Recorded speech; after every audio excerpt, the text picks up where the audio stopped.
Hello friend, this is Alpana Singh. तो चलिए friend, देखिए आज हम आप सभी लोगों के लिए सी टेट हिंदी पेडागोजी के जो एनसीईआरटी बेस्ड क्वेश्चन है, ठीक है, उसके हम लोग आज 15 इंपॉर्टेंट क्वेश्चन आपके साथ डिस्कस करेंगे। ठीक है फ्रेंड्स, तो चलिए अब हम सभी लोग अपने जो पेडागोजी के क्वेश्चंस आते हैं, ठीक है। देखिए 15 नंबर का आपका जो है गद्यांश वो आता है, तो गद्यांश को रिवीजन करवाने की जरूरत नहीं है, ठीक है। उतने ज़्यादा हार्ड क्वेश्चन पूछे नहीं जाते हैं। जो पेडागोजी के क्वेश्चन है बहुत लोग उसमें गलत करते हैं, ठीक है। इसलिए मैंने पेडागोजी के क्वेश्चन आप लोगों के साथ डिस्कस करने के लिए सोचा है। ओके फ्रेंड्स, तो चलिए फटाफट से जो लोग अभी तक चैनल को लाइक एंड सब्सक्राइब नहीं किए वो लोग कर दीजिए। चैनल है @learn with Alpana. Okay friends, तो चलिए फटाफट से हम लोग अपना पहला क्वेश्चन की ओर चलेंगे और देखते हैं क्या है, ठीक है। और ये जो क्वेश्चन है फ्रेंड्स, ये आपके प्रीवियस ईयर क्वेश्चन पूछे गए हैं जो भी, ठीक है, उससे रिलेटेड मैंने क्वेश्चन लिए हैं। ओके, तो कोई भी मिस्टेक हो, आप लोगों के डाउट्स हो, आप लोग कमेंट बॉक्स में कमेंट करके हमसे पूछ सकते हैं फ्रेंड्स, ठीक है। तो चलिए सबसे पहला क्वेश्चन देखते हैं हम लोग क्या है, ठीक है। और धीरे धीरे बातें तो होती रहेंगी, ठीक है। और अपने सभी दोस्तों को भी शेयर कर दीजिएगा फ्रेंड्स, तो भूलिएगा नहीं। चलिए तो पहला क्वेश्चन देखेंगे क्या है कि नॉम चॉम्स्की के अनुसार भाषा अर्जन उपकरण, ठीक है, एलएडी, ठीक है, जिसे एलएडी कहा जाता है ना, भाषा अर्जन उपकरण को, बच्चों की किस बात में मदद करता है, ठीक है। यानी कि जो नॉम चॉम्स्की है फ्रेंड्स, इनके अनुसार जो भाषा अर्जन उपकरण है एलएडी, ये बच्चों की किस बात में मदद करता है, ठीक है। पहला ऑप्शन है आपका यहाँ पर अ, वयस्कों द्वारा बोली जाने वाली भाषा को शुरू करने में, ठीक है। दूसरा है व्याकरण के नियम बनाने में। थर्ड आपका ऑप्शन है सफलतापूर्वक दूसरी भाषा सीखने में। और चौथा है दूसरे बच्चों के साथ अंतःक्रिया करने में। तो देखिए फ्रेंड, जो आपका यहाँ पे क्वेश्चन पूछा गया है कि नाम चॉम्स्की के अनुसार जो भाषा अर्जन उपकरण है, ठीक है, यानी कि जो एलईडी है, वो बच्चों की किस बात में मदद करता है, तो ये आपके व्याकरण के नियम बनाने में मदद करता है, ठीक है फ्रेंड्स। तो यहाँ पर आपका सेकंड ऑप्शन होगा, ठीक है। थोड़ा सा फ्रेंड्स यहाँ पर कंफ्यूज हो रहा है क्योंकि दूसरों बच्चों के साथ अंतःक्रिया करने में भी हो सकता है। चलिए ठीक है, इसका क्वेश्चन हम आप लोगों को बाद में कमेंट बॉक्स में कमेंट करके बता देंगे, ठीक है। या तो आपका सेकंड ऑप्शन होगा इसमें, या तो आपका फोर्थ ऑप्शन होगा, ठीक है। थोड़ा सा कंफ्यूज है बट कोई बात नहीं। चलिए अगले क्वेश्चन की ओर चलेंगे। देखिए अगला क्वेश्चन है आपका कि कक्षा 5 में भाषा शिक्षण करते समय श्री लाल पाठ्य सामग्री को, ठीक है, श्री लाल पाठ्य सामग्री को बच्चों की पृष्ठभूमि, रीति रिवाज और परंपराओं से संबंध रखते हैं। श्री लाल भाषा के किस सिद्धांत का प्रयोग कर रहे हैं? पहला ऑप्शन है सटीकता का सिद्धांत, दूसरा है समूहीकरण का सिद्धांत, तीसरा ऑप्शन है आपका अभ्यास का सिद्धांत और चौथा है जीवन से जुड़ाव का सिद्धांत। तो देखिए फ्रेंड, जो कक्षा 5 में भाषा शिक्षण करते समय जो श्री लाल हैं, ठीक है, पाठ्य सामग्री को बच्चों की पृष्ठभूमि, रीति रिवाज और परंपराओं से संबंध करते हैं ये, ठीक है। तो जो श्री लाल हैं ये भाषा के किस सिद्धांत का प्रयोग कर रहे हैं? तो यहाँ पर फ्रेंड्स हो जाएगा जीवन से जुड़ाव का सिद्धांत, जो कि बिल्कुल करेक्ट होगा, ठीक है। राइट ऑप्शन क्या हो जाएगा आपका? ऑप्शन नंबर 4 हो जाएगा, बिल्कुल करेक्ट। ओके, चलिए अगले क्वेश्चन की ओर चलेंगे फ्रेंड्स और देखते हैं क्या है। देखिए अगला क्वेश्चन है आपका कि गोवा में कोंकणी, मराठी, अंग्रेजी, हिंदी और पुर्तगाली भाषाएं बोली जाती हैं। इसका तात्पर्य यह हुआ कि गोवा, पहला ऑप्शन है बहुभाषिक राज्य है, दूसरा है एक भाषिक राज्य है, तीसरा है द्विभाषिक राज्य है और चौथा है ऐसा राज्य है जहां भाषाएं पढ़ाई जाती हैं। तो देखिए फ्रेंड, जो गोवा है यहाँ पर कोंकणी, मराठी, अंग्रेजी, हिंदी और पुर्तगाली भाषाएं, यानी कि ये सभी भाषाएं बोली जाती हैं। तो इसका तात्पर्य ये हुआ कि जो गोवा है वो क्या है, बहुभाषी राज्य है कि एक भाषी राज्य है कि द्विभाषी राज्य है? तो यहाँ पर देखिए फ्रेंड, जो सबसे करेक्ट ऑप्शन बनेगा ये आपका हो जाएगा बहुभाषी राज्य, ठीक है। तो राइट ऑप्शन जो बनेगा वो आपका ऑप्शन नंबर फर्स्ट हो जाएगा, बिल्कुल करेक्ट। चलिए अगले क्वेश्चन की ओर चलते हैं फ्रेंड्स। अब देखिए हमारा अगला क्वेश्चन है आपका, ठीक है, कि प्राथमिक स्तर पर व्याकरण पढ़ाते समय अध्यापक को किस विधि का प्रयोग करना चाहिए जिससे कि बच्चे काम में व्यस्त रहें और एक दूसरे के साथ अंतःक्रिया कर सके? यानी कि जब आप बच्चों को प्राथमिक स्तर पर व्याकरण पढ़ा रहे हैं, ठीक है, तो जो अध्यापक है, यानी कि मान लीजिए आप अध्यापक हैं, तो आपको किस विधि का प्रयोग करना चाहिए जिससे कि जो बच्चे हैं वो काम में व्यस्त रहें और एक दूसरे के साथ अंतःक्रिया कर सके? पहला ऑप्शन है पाठ्य पुस्तक, दूसरा है अनुवाद, तीसरा है आगमनात्मक और चौथा है आपका निगमनात्मक। ठीक है, तो देखिए फ्रेंड्स यहाँ पर जो सबसे करेक्ट ऑप्शन होगा कि जो बच्चे हैं एक दूसरे के साथ अंतःक्रिया कर सके, तो ऐसी कौन सी आप विधि अपनाएंगे व्याकरण पढ़ाते समय। तो यहाँ पर देखिए जो सबसे करेक्ट ऑप्शन होगा फ्रेंड्स वो आपका आगमनात्मक विधि हो जाएगा। ठीक है, तो राइट ऑप्शन जो होगा वो आगमनात्मक विधि होगा। और हाँ, एक चीज और फ्रेंड्स, देखिए कल हम आप लोगों के सीडीपी के क्वेश्चन कराए थे। ठीक है, आज मैं आप लोगों को हिंदी के क्वेश्चन करा रही हूँ कल, और कल आप लोगों के ईवीएस के क्वेश्चंस कराऊंगी। ठीक है, अभी हम लोग पर डे सभी पेपर के एक एक, यानी कि एक एक जो चैप्टर है, यानी कि क्वेश्चन मान लीजिए जो भी है, एक एक क्वेश्चन हम लोग करते जाएंगे एक एक सब्जेक्ट के पर डे। इसके बाद हम लोग डेली कंटिन्यू सभी सब्जेक्ट के क्वेश्चन पेपर को डिस्कस करेंगे। ठीक है, अगला क्वेश्चन है, निष्क्रिय शब्दावली में ऐसे शब्द होते हैं खाली स्थान, यानी कि कौन से शब्द होते हैं। तो आपको ऑप्शन में देखना है, चूज करना है, बताना है फ्रेंड्स। पहला ऑप्शन है जिनका प्रयोग कभी कभार होता है, दूसरा है जिनका प्रयोग अक्सर किया जाता है, तीसरा है जिनका इस्तेमाल भाषा वैज्ञानिक करते हों, और चौथा है जिनका इस्तेमाल लेखक करते हो। तो देखिए फ्रेंड्स यहाँ पर आपसे निष्क्रिय शब्दावली के लिए पूछा गया है। देखिए जो निष्क्रिय होता है, ठीक है, ये आपका निगेटिव ऑप्शन माना जाता है। ठीक है, और जो सक्रिय होता है उसे पॉजिटिव वर्ड माना जाता है, या फिर ऑप्शन आप बोल सकते हैं उसे। ठीक है, तो देखिए यहाँ पर निष्क्रिय शब्दावली के बारे में पूछा गया है।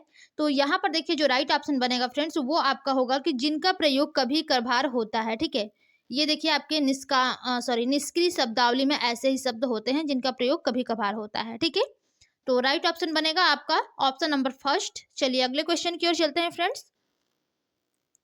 देखिए अगला क्वेश्चन है कि त्रुटियों के बारे में कौन सा कथन सही नहीं है। देखिए आपसे यहाँ पर नॉट वाले क्वेश्चन पूछे गए हैं, तो थोड़ा ध्यान दीजिएगा कि त्रुटियों के बारे में कौन सा कथन सही नहीं है। पहला ऑप्शन है आपका त्रुटियां भाषा अधिगम की प्रक्रिया में व्यवधान डालती हैं, दूसरा ऑप्शन है त्रुटियां हमेशा बुरी नहीं होती हैं। ठीक है, और थर्ड ऑप्शन है आपका कि त्रुटियां भाषा अधिगम प्रक्रिया का महत्वपूर्ण आयाम है, और चौथा आपका ऑप्शन है फ्रेंड्स की त्रुटियां द्वितीय भाषा अर्जन की प्रक्रिया को समझने में सहायक है। तो यहाँ पर देखिए फ्रेंड्स आपसे जो क्वेश्चन पूछा गया है कि त्रुटियों के बारे में कौन सा कथन सही नहीं है। ठीक है, तो देखिए जो त्रुटियां हमेशा बुरी होती हैं ऐसा बिल्कुल नहीं होता है। ठीक है, तो ये बिल्कुल करेक्ट है फ्रेंड्स। ठीक है, और जो त्रुटियां हैं ये भाषा अधिगम प्रक्रिया को महत्वपूर्ण आयाम है, जो कि बिल्कुल सही है फ्रेंड्स। ठीक है, त्रुटियों के माध्यम से ही तो आप आगे चल करके सीखते हैं। और फोर्थ ऑप्शन आपका क्या था कि त्रुटियां द्वितीय भाषा अर्जन की प्रक्रिया को समझने में सहायक है, बिल्कुल करेक्ट। तो यहाँ पर जो आपका गलत है फ्रेंड्स वो आपका फर्स्ट ऑप्शन है, तो इसलिए गलत ही सही होगा क्योंकि यहाँ पर हमसे पूछा ही नहीं है। ठीक है, तो जो राइट ऑप्शन बनेगा आपका ऑप्शन नंबर फर्स्ट हो जाएगा, बिल्कुल करेक्ट। चलिए अगले क्वेश्चन की ओर चलते हैं। देखिए क्वेश्चन थोड़ा सा बड़ा है, ठीक है, बट कोई बात नहीं, हम लोग दो ऑप्शन बाद में देख लेंगे। क्वेश्चन है कि कल्पना करें कि आप किसी गतिविधि क्लब के सचिव हैं। ठीक है, आप यानी कि कल्पना करिए कि आप किसी भी गतिविधि क्लब के सचिव हैं, तो आपने अपने विद्यालय में एक सेमिनार की अध्यक्षता हेतु किसी भाषा वैज्ञानिक को आमंत्रित किया है। ओके, इसके बाद है आप अपना साक्षात्कार कर रहे हैं और उसमें उनके व्यवसाय, शौक और भविष्य की योग्यताओं के बारे में पूछ रहे हैं, तो इस गतिविधि को किस श्रेणी में रखेंगे। यानी कि आप कोई मान लीजिए कल्पना कर रहे हैं कि आप किसी भी गतिविधि क्लब के एक सचिव हैं। ठीक है, तो आप अपने विद्यालय में एक सेमिनार रखा है, ठीक है, उसकी अध्यक्षता करने हेतु किसी भी आप भाषा वैज्ञानिक को आमंत्रित किया है। ठीक है, आपने, ठीक है, तो आप उनका साक्षात्कार कर रहे हैं। ठीक है, और उसमें उनके व्यवसाय, शौक और भविष्य की योग्यताओं के बारे में पूछ रहे हैं, तो इस गतिविधि को किस श्रेणी में रखेंगे। चलिए ऑप्शन देखते हैं फ्रेंड्स क्या है। पहला ऑप्शन है आपका श्रवण और लेखन गतिविधि, दूसरा है वाचन और लेखन गतिविधि, तीसरा है पठन और श्रवण गतिविधि, चौथा है श्रवण और वाचन गतिविधि। तो देखिए फ्रेंड जो आपसे क्वेश्चन में यहाँ पर पूछा गया था, ठीक है, मान लीजिए आप कल्पना कर रहे हैं कि जो आप हैं, ठीक है, आप किसी भी गतिविधि क्लब के सचिव हैं। ठीक है, तो जो आप अपने स्कूल में या फिर विद्यालय में कोई सेमिनार रखे हैं फ्रेंड्स, ठीक है, उसकी अध्यक्षता के लिए किसी भी भाषा वैज्ञानिक को आपने आमंत्रित किया है। ठीक है, तो यहाँ पर देखिए आप श्रवण और वाचन गतिविधि का प्रयोग कर रहे हैं। ठीक है, किस गतिविधि का, तो आप सुन रहे हैं, फिर वाचन यानी कि बोल रहे हैं, बातचीत कर रहे हैं, तो यहाँ पर आपका फोर्थ ऑप्शन जो होगा वही बिल्कुल करेक्ट होगा। ओके फ्रेंड्स, चलिए अगले क्वेश्चन की ओर चलेंगे और देखेंगे हमारा अगला क्वेश्चन क्या है। देखिए क्वेश्चन है कि पृथ्वी सूर्य के चारों ओर घूमती है, इस प्रकार तथ्यात्मक सूचना संबंधी लेखक लेखन को किस श्रेणी में रखेंगे? यानी कि जो पृथ्वी है वो सूर्य के चारों ओर घूमती है, ठीक है? एक आपका ये कोटेशन हो गया यानी कि स्टेटमेंट हो गया फ्रेंड्स, ठीक है? इस प्रकार की तथ्यात्मक सूचना संबंधी जो लेखन है उसको किस श्रेणी में आप रखेंगे? पहला ऑप्शन है आपका प्रतिपादक लेखन यानी कि व्याख्यात्मक, दूसरा है प्रत्ययकारी लेखन यानी कि आकर्षक, तीसरा है वृत्तांतात्मक लेखन और चौथा है आपका विवरणात्मक लेखन, ठीक है? तो यहाँ पर देखिए फ्रेंड जो इसका करेक्ट ऑप्शन होगा, ठीक है, कि जो पृथ्वी है वो सूर्य के चारों ओर घूमती है, तो जो इस प्रकार का तथ्यात्मक सूचना संबंधी लेखन है आप इसको किस श्रेणी में रखेंगे? तो ये आपका हो जाएगा प्रतिपादक लेखन यानी कि व्याख्यात्मक श्रेणी में आप इसको रखेंगे, ठीक है? तो राइट ऑप्शन जो बनेगा वो आपका ऑप्शन नंबर फर्स्ट हो जाएगा, बिल्कुल करेक्ट। चलिए अब हम लोग अपने अगले क्वेश्चन की ओर चलते हैं और देखते हैं हमारा अगला क्वेश्चन क्या है, ठीक है? देखिए अगला क्वेश्चन है कि विद्यार्थियों के साथ साहित्य पर बात क्यों करनी चाहिए, इससे संबंधित कौन सा कथन सही नहीं है?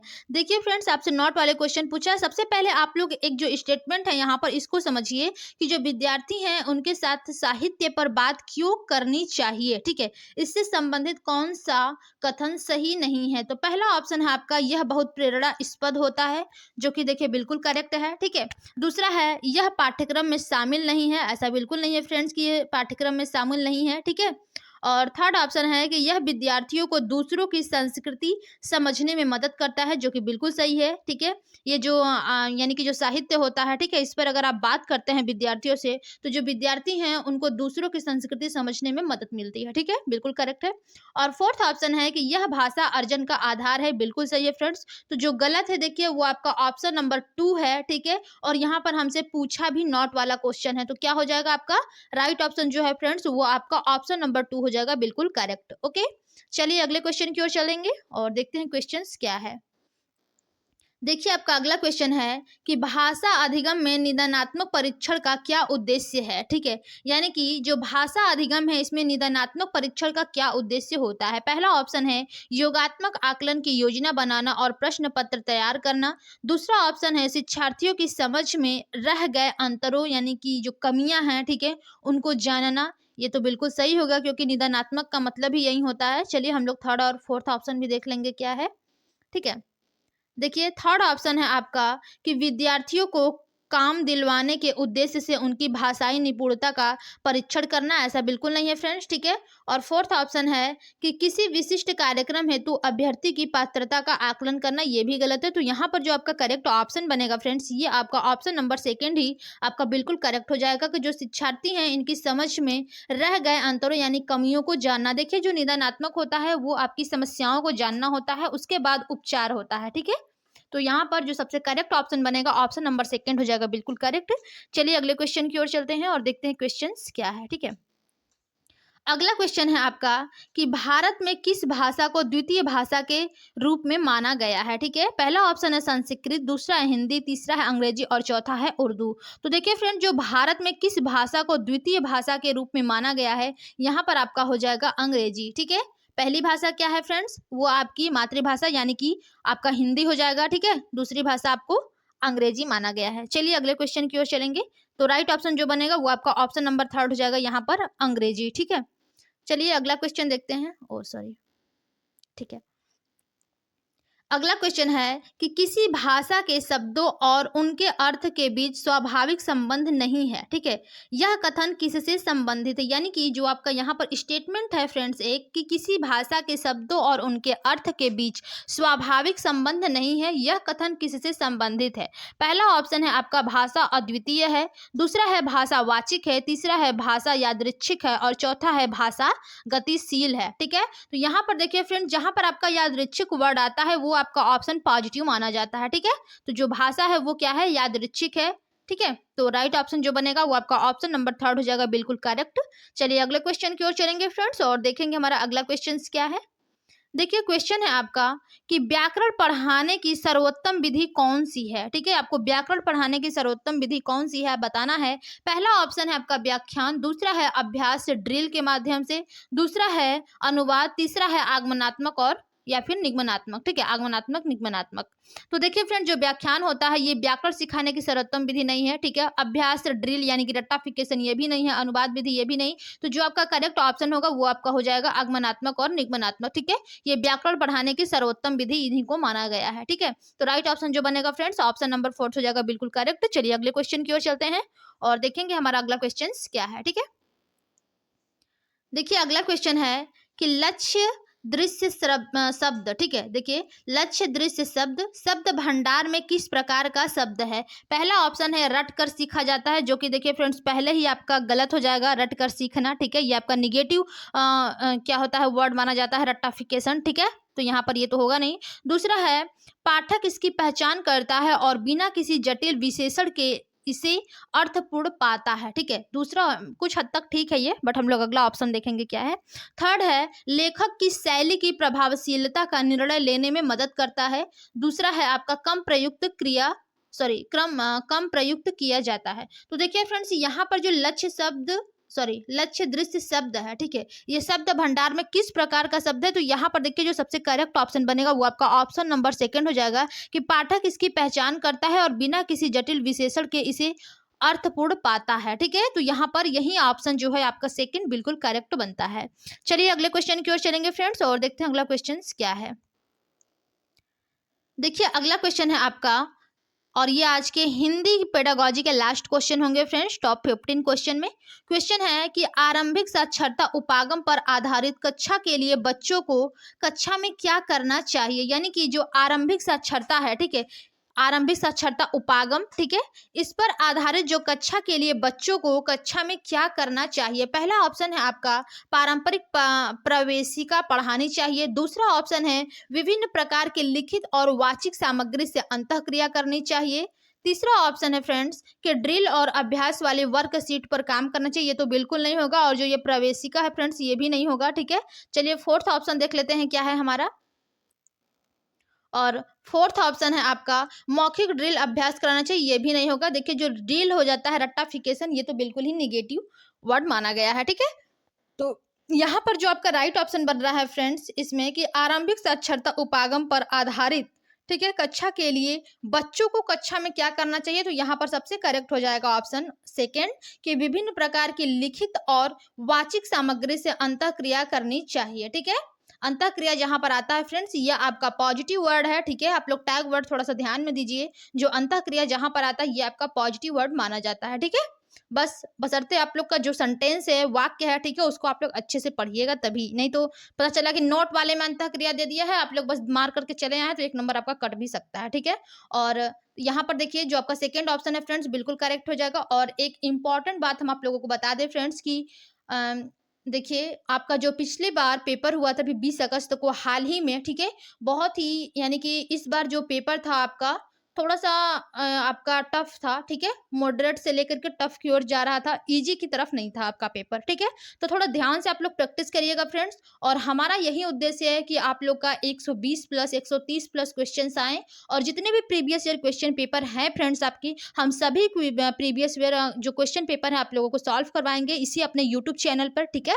तो आप लोग कंटिन्यू बनिएगा, और इसके बाद हमें अगर जरूरत पड़ी तो हम आप लोगों के लिए कुछ अलग से भी क्वेश्चंस की प्रैक्टिस सेट कराया करेंगे, ठीक है फ्रेंड्स। तो बहुत ही इंपॉर्टेंट बात है, आप लोग ध्यान दीजिएगा। तो चलिए जो लोग अभी तक चैनल को लाइक एंड सब्सक्राइब नहीं किए वे लोग कर लीजिए। चैनल है @learn और अपने सभी दोस्तों को फ्रेंड्स शेयर करिए ताकि सभी लोगों को हेल्प मिल सके। देखिए 10 लाख से ज़्यादा बच्चे फॉर्म जो है अभी तक फिलअप कर चुके हैं, ठीक है। जो लोग नहीं किए हैं वो लोग आप लोग करिए, क्योंकि देखिए 2024 में वैकेंसी आना तो लग रहा है कि आएगा, 100% श्योर है, क्योंकि चुनाव भी है, ठीक है। तो ध्यान दीजिए फ्रेंड्स और मेहनत करिए, टाइम है, डेली कंटिन्यू आप लोग पढ़िए। ऐसा नहीं है कि दिवाली तो बस दिवाली ही मनाने में रह जाइए, ठीक है। देखिए जो होली दिवाली का त्यौहार होता है वो उन्हीं के लिए फ्रेंड्स होता है जो नौकरी कर रहे हैं, ठीक है। बेरोजगारों के लिए कोई त्योहार नहीं होता है, थोड़ा सा ध्यान दीजिएगा इस बात को, ठीक है।